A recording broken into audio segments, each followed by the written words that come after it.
Bem, nosso estudo de hoje está no Evangelho de João, capítulo 12, versículo 26.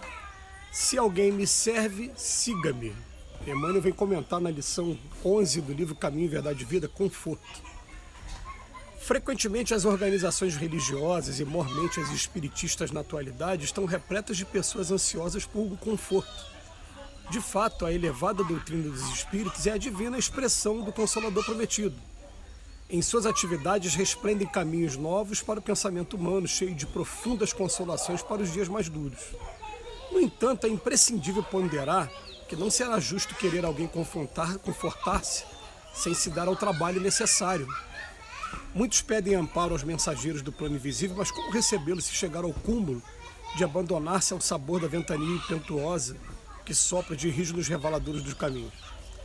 Conforto espiritual não é como o pão do mundo que passa mecanicamente de mão em mão para saciar a fome do corpo, mas sim como o sol, que é o mesmo para todos, penetrando, porém, somente nos lugares onde não se acha feito um reduto fechado para as sombras. Os discípulos de Jesus podem referir-se às suas necessidades de conforto, isso é natural. Todavia, antes disso, necessitam saber se estão servindo ao Mestre e seguindo. O Cristo nunca faltou às suas promessas. Seu reino divino se ergue sobre consolações imortais, mas para atingi-lo faz-se necessário seguir-lhe os passos, e ninguém ignora qual foi o caminho de Jesus nas pedras desse mundo. Que lição para a gente hoje dura também, né? Porque o que acontece? Ele vem, a primeira frase dele: frequentemente as organizações religiosas e mormente até as nossas espiritistas estão repletas de pessoas ansiosas por um conforto. E a gente pergunta qual foi o conforto que Jesus teve. A narrativa dos evangelhos fala que Jesus não tinha onde encostar a sua cabeça. Jesus, o tempo todo ele falando, se você chegar num lugar e aquele lugar for digno de recebê-lo, você chega naquele lugar, saúda a todos, leva boa nova, mas se não for digno, sacode a poeira das sandálias, e isso simbolicamente significa: não guarda mágoa, não guarda ressentimento, não guarda nada disso, e vá para outro lugar, que vai ter vários outros lugares que vão estar preparados para estar recebendo essas informações. Mas quando ele vem falar de conforto, ele vem falar das várias pessoas que estão conhecendo agora o Evangelho, os trabalhos do bem, os trabalhos voltados para assistência, e ainda condicionando esse trabalho a uma série de fatores. Eu só vou se eu for de carro, eu só vou se o carro tiver ar-condicionado, eu só vou prestar esse determinado serviço se for no horário tal, e cada um querendo adaptar as atividades às suas particularidades sem observar o coletivo. Eu vou confessar para vocês que eu tenho sempre uma preocupação muito grande de, na hora de fazer qualquer reunião de trabalhadores ou reunião de diretoria da minha casa, eu até falei isso recentemente, gente, eu pedindo aos companheiros, falando assim: faz o seguinte, eu peço na minha oração com toda a força do meu coração para que não deixe o meu personalismo falar mais alto, que seja feita naquele momento a observação da necessidade do coletivo, da necessidade da casa, não a minha necessidade.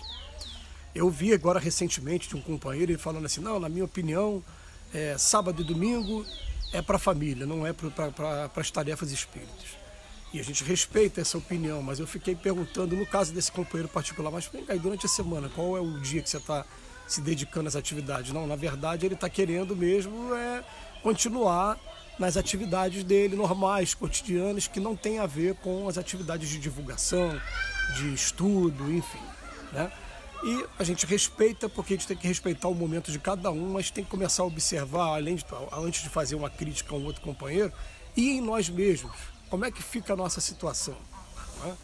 A gente está agora numa fase de retorno das nossas atividades, depois desse largo período que a gente ficou afastado por conta da pandemia, e está percebendo que como é que você vai convencer pessoas a começar a frequentar a casa espírita de novo, depois que elas descobriram que pode agora assistir reunião pública sentado na privada, em casa, tomando banho, na própria cama, no sofá.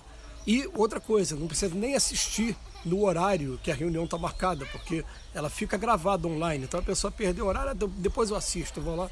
Então esse comodismo todo, e que aqui vem falando, né, conforto, Como é que a gente vai fazer agora para convencer a pessoa de que não existe nada melhor do que o ambiente da nossa casa, que é um ambiente já preparado pelos espíritos em matéria de proteção, é um ambiente de tratamento. Então, todas as vezes que eu chego na minha casa espírita, e não só na minha casa espírita, mas como eu tive oportunidade, por exemplo, de essa semana ir numa cantata de Natal na igreja presbiteriana, quando você entra naquele ambiente, você sente a diferença vibracional. Por quê?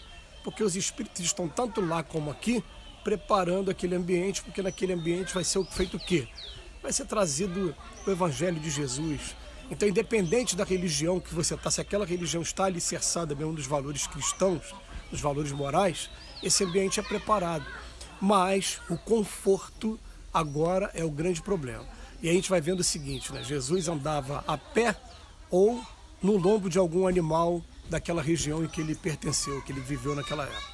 E sol de meio-dia que a gente nem consegue imaginar. Eu, por exemplo, estou fazendo esse vídeo agora daqui do Ceará, do sertão do Ceará. Aqui o calor é muito grande, né? Mas você consegue imaginar como é que era na época do Cristo, lá naquela região de Jerusalém mesmo, como é que é até os dias de hoje, que é uma região que durante o dia faz muito calor e à noite faz muito frio. E Jesus estava ali, ó, de pé o tempo todo, pronto para qualquer atividade. Lembro de companheiros maravilhosos que eu tomo como referência, que nunca sequer aprenderam a dirigir o carro, ou não tiveram interesse em aprender a dirigir o carro, e aceitam fazer palestras, assumem fazer palestras, cursos, em lugares, muitas vezes lugares perigosos, lugares dominados pelo tráfico de droga lá no Rio de Janeiro, e fazem um trabalho tranquilamente. Teve um dia que até uma companheira falando na palestra dela, falando, não, eu fui fazer uma palestra numa região assim, que é uma região de tráfico, e chamei uma pessoa para me fazer companhia. Ela falou, não, mas lá não é região de tráfico, lá é perigoso e tal. Eu falei, não, então, eu não quero mesmo que você venha comigo, então, porque do jeito que você está pensando aí que você vai atrair a coisa ruim toda pra gente, porque o pensamento, ele cria um imã, ele atrai essas situações pra gente, né? Então eu prefiro mesmo ir sozinho. E a pessoa está trabalhando o tempo todo, não medindo esforços, porque quando a gente resolve mesmo entrar no trabalho, não existe essa coisa de medir esforços, de distância. Ah, são 5 horas de distância, são 10 horas de distância. A caravana Leopoldo Machado, lá do Centro Espírita Leon Denis, faz trabalhos que começaram aqui pelo interior do estado do Rio, e hoje já vão até a região sul, já vai para Minas, para Pains, vai para São Paulo, para Piquete, Lorena, já há muito tempo, e está fazendo viagens quase que no Brasil todo, em breve vai estar no Brasil todo, sem medir esforços, sem ter essa coisa do conforto. Até porque o Dr. Hermo uma vez deu um puxão de orelha, eu estava presente, ele falou assim, ó, vocês não estão indo para essas viagens para passeio, para lazer.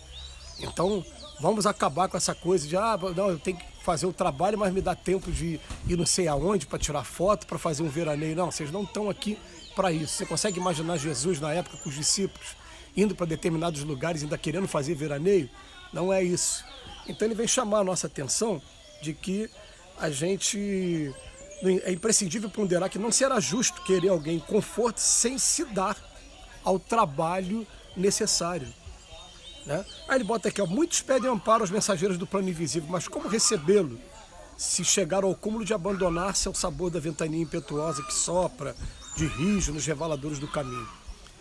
A verdade é que durante muito tempo a gente ficou sendo estimulado a sair da nossa zona de conforto, e agora, por conta da pandemia, muitos retornaram para essa zona de conforto, e agora, para a gente voltar ao trabalho do jeito que estava antes, com a mesma disciplina, o trabalho presencial, os trabalhos mediúnicos que são imprescindíveis para a nossa casa, a gente vai ter que fazer um esforço um pouquinho maior e lembrar de lições como essa.